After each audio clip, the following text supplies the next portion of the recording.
आईची शेवटची चिठ्ठी. कधी विचार केला आहे का? एखादी व्यक्ती आयुष्यभर तुमच्यासाठी जगते,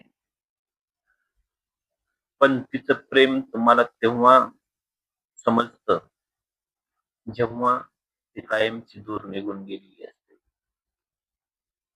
आजची ही कथा ऐकल्यानंतर कदाचित तुमच्या डोळ्यात पाणी येईल आणि जर तुमची आई आजही तुमच्यासोबत असेल, तर हा व्हिडिओ संपताच तिला एकदा मिठी नक्की मारा. एका छोट्याशा गावात अमोल नावाचा मुलगा राहत होता. घरची परिस्थिती अत्यंत गरीब होती.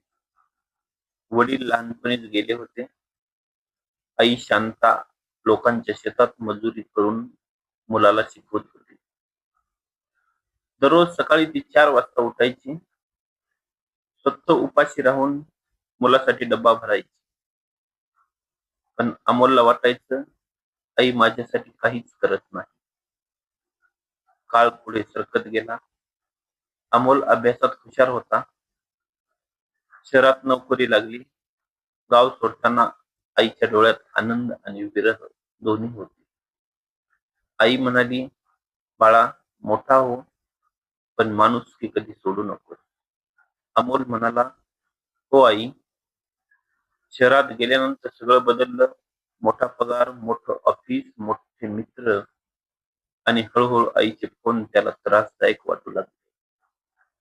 आई रोज विचारायची, "बाळा, जेवलास का?"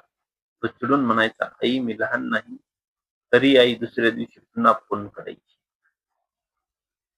एक दिवस आईनं सांगितलं, "बाळा, खूप दिवस झाले, एकदा घरी ये." अमोल म्हणाला, "वेळ नाही." तो वेळ नाही म्हणत राहिला आणि वर्ष निघून गेली. एका दिवशी ऑफिसमध्ये असताना गावातून फोन आला, "अमोल, तुझी आई खूप आजारी आहे." तो म्हणाला, "उद्या येतो." पण दुसऱ्या दिवशी पुन्हा मीटिंग होती. तो पुन्हा गेला नाही. 2 दिवसांनी पुन्हा फोन वाजला.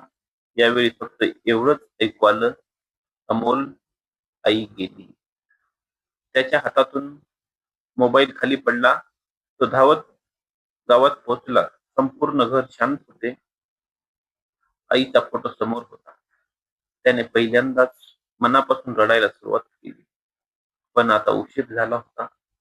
घर आवरताना जुन्या कपाटात एक लिफाफा सापडला. त्यावर लिहिलं होतं, "माझ्या अमोलसाठी." थरथरत्या हाताने त्याने चिठ्ठी उघडली.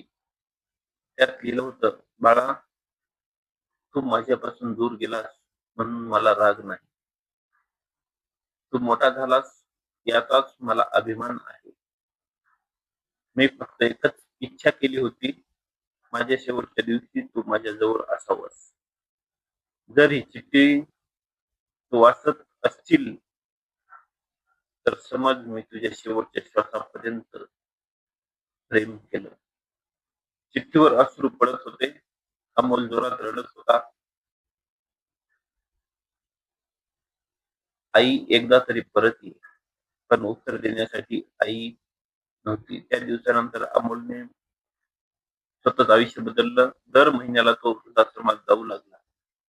एकाकी आई वडिलांसोबत वेळ घालवू लागला. प्रत्येक वृद्धामध्ये त्याला स्वतःची आई दिसू लागली. एका दिवशी एका आजीने त्याचा हात धरला, "बाळा, आज माझ्या मुलासारखा तो आहेस." हे ऐकताच अमोलच्या डोळ्यात पाणी आले. त्याला जाणवलं, जगात पैसा पुन्हा कमावता येतो, घर पुन्हा बांधता येतं, पण आई वडिलांचा गेलेला वेळ कधीच परत येत नाही. मित्रांनो, जर तुमची आई किंवा वडील आज तुमच्या सोबत असतील, तर हा व्हिडिओ संपताच त्यांच्याकडे जा. त्यांना एक मिठी मारा आणि फक्त एवढंच म्हणा, "आई, बाबा, तुमच्यावर खूप प्रेम आहे."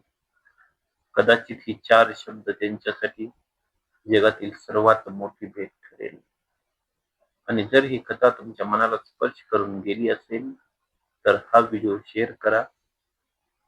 कारण कदाचित हा व्हिडिओ पाहून एखादा मुलगा किंवा मुलगी आपल्या आई-वडिलांना आजच फोन करेल आणि एका नात्याला पुन्हा जिवंत करेल.